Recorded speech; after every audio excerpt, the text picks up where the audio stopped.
So, liebe Freunde, guten Morgen. Meine Stimme ist ein bisschen belegt. Ich habe die letzten Nächte natürlich zu wenig geschlafen. Pack jetzt aber meine Sachen und es geht hoch in die Berge.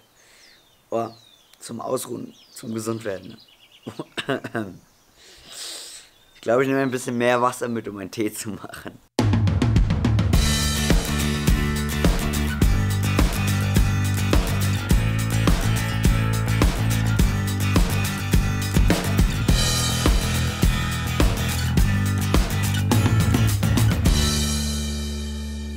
Ich starte auf 2000 Meter und will jetzt eine Woche unterwegs sein ungefähr. Es geht hoch auf 4000 Meter, es soll zu heißen Quellen gehen, zu einem Wasserfall, immer mit Blick auf den 5200 Meter hohen Nevado del Tolima. Ich bin sehr gespannt, meinen Rucksack habe ich vollgepackt mit Essen, mit Gemüse, Obst. Ich habe Reis dabei, Couscous, Nudeln, ja und bestimmt 5-6 Kilo Gemüse, Obst. Vamos? Vamos! Bergsteigen hat einfach irgendwie so was Magisches für mich. Aufzubrechen mit dem Rucksack für eine Woche oder so ist ein geiles Gefühl. Einfach in eine Landschaft zu gehen, wo du nicht weißt, wie viele Menschen du triffst, wo du sicher bist, dass du kein Dorf mehr triffst, wo du nicht weißt, wo du Wasser findest. Das ist das, was mich reizt. Das ist mein Abenteuer. Los geht's!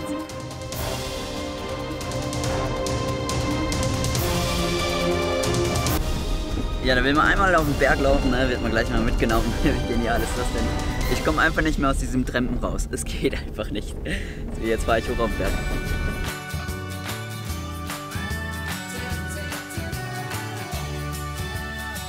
Ach, ich habe meine Höhle gefunden hier. Mitten auf einer Kuhweide.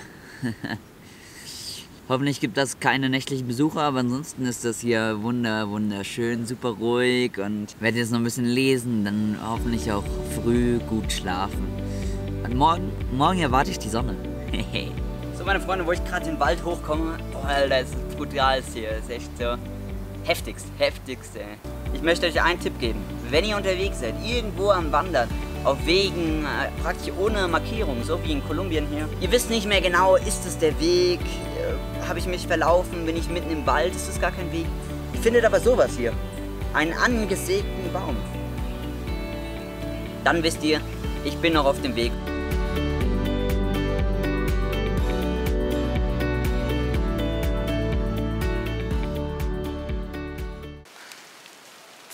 No transito solo heißt kein Durchgang alleine.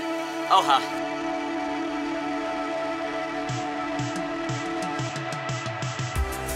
Das ist mein Lager. Ich bin jetzt auf knapp, mein Handy sagt 3500 Meter.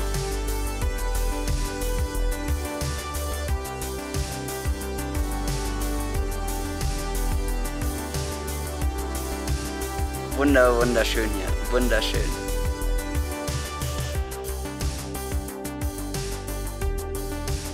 Das ist der Paramo. Ich bin echt kaputt irgendwie. Ich bin auf 4000 Meter und ich merke ganz schön, wie die Luft schwindet. Jetzt gibt es Leckeres zum Essen. Mit Paprika, Tomate habe ich alles auf 4000 Meter hochgetragen hier. Aber frisches Gemüse ist einfach ein Träumchen. Deswegen lass uns starten. Ich mache das jetzt so, wie ich es hier in Kolumbien gelernt habe. Die essen nämlich sehr viel Reis. Am besten hat mir gefallen Zwiebel und Reis in Öl anbraten. Und danach kommt das Wasser dazu und dann wird es aufgekocht. Und dann, ja, mal schauen, wie lange das dann noch dauert, ne? Und dann heizen wir mal einen Spiritus an hier. Das mache ich mit einem Zündstahl. Das Tolle ist beim Zündstahl, kann ich euch sehr empfehlen, der kann nass werden, wie er will, der funktioniert immer. Streichhölzer werden, es reicht schon eine hohe Luftfeuchtigkeit und sie funktionieren nicht mehr. Und Feuerzeug ist irgendwann leer, das hält ewig.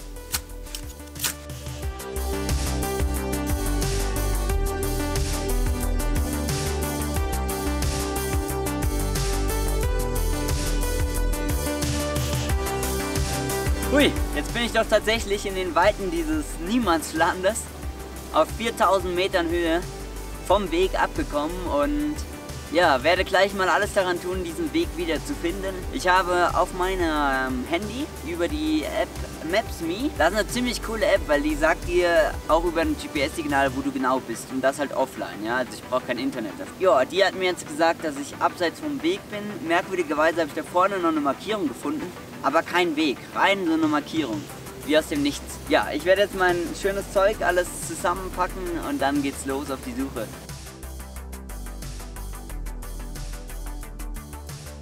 Jetzt habe ich tatsächlich einen Marker gefunden, nachdem ich einige Minuten nach meinem Kompass auf dem Handy Richtung Weg gelaufen bin. Und kurz vor dem Weg erschien dieser Marker hier im Hintergrund, der blaue. Ja, aber kein Weg. Nix zu erkennen, überhaupt kein Weg. Und dann habe ich halt Fotos gemacht und dachte mir, ja so, ne, schaust halt nochmal. Schaue ich nochmal nach vorne und sehe mit einem Mal den nächsten Marker ungefähr 50 Meter weiter. Und da laufe ich jetzt hin und dann suche ich weiter. Es ist wie in der Wüste, das ist unglaublich hier, habe ich noch nie erlebt so.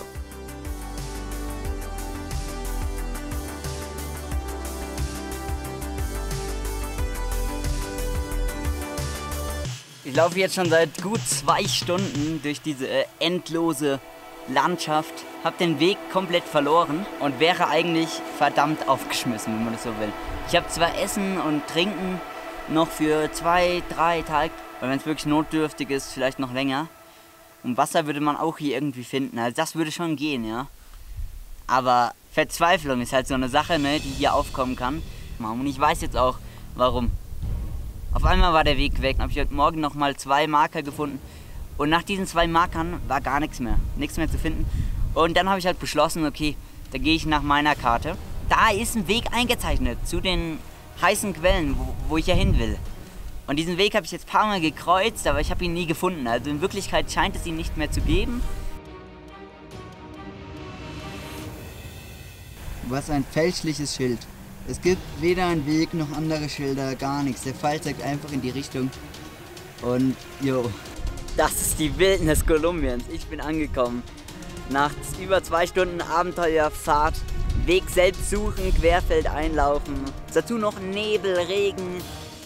Ja, das ist schon eine gute Probe hier auf 4000 Meter. Wenn man mit GPS läuft, so wie ich, mag das okay sein. Aber ohne...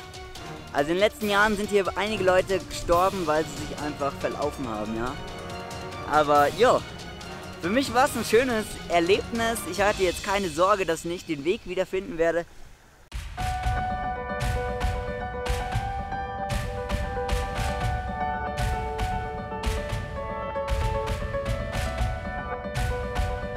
Hinter mir seht ihr die Thermalen.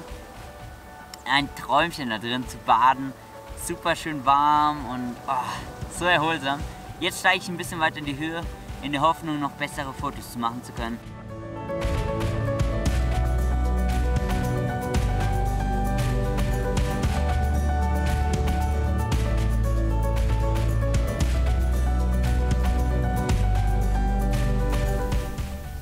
Ei und Jei!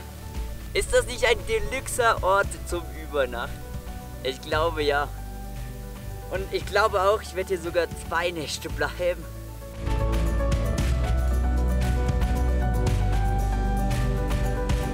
Oh, Tag 7 in den Bergen, Alter. Ich bin querfeld eingelaufen. War fast die ganze Zeit auf über 4000 Metern Höhe. Boah. Und jetzt die letzte Nacht. Nachdem ich gestern noch bei den heißen Quellen war. Vorgestern. Gestern einen Tag komplett im Regen gelegen habe und gelesen habe. Wurde es heute Nacht eiskalt. Auf 0 Grad ist es runtergekühlt. Mein Tarp ist gefroren, weil alles nass ist. Die Milchstraße ging über diesen Berg auf. Und am Morgen konnte ich noch geniale Bilder machen. Ich blende ein paar ein. Oh, wie wunderbar. Deswegen bin ich hier draußen. Deswegen.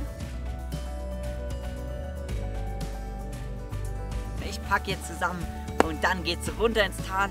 Ungefähr 12 Stunden Wanderung erwarten mich. Aber ich gebe Gas, damit ich heute noch unten ankomme.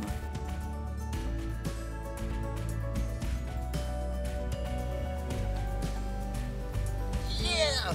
Jawohl! Wer ein bisschen Spanisch kann, der versteht es hier. Ingrese en grupos mínimos de 3 personas. Das heißt, Eintritt Minimum in Gruppen von Minimum 3 Personen, keine Touren hier alleine machen. Ja. Irgendwas ist da schiefgelaufen. Obwohl, eigentlich sind wir auch 3. Mein Rucksack, ich und Nummer 3 ist der Heilige Geist, der geht auch immer mit. Also, alles erfüllt, ne? Ja, wenn ihr wollt, dürft ihr mich jetzt endgültig als Spinner erklären. Ich erkläre mich hiermit als Abenteurer. Ich war jetzt 7 Tage unterwegs in diesen Bergen und es war einfach nur geil. Geil? Es war ein Träumchen. Es war ein Träumchen.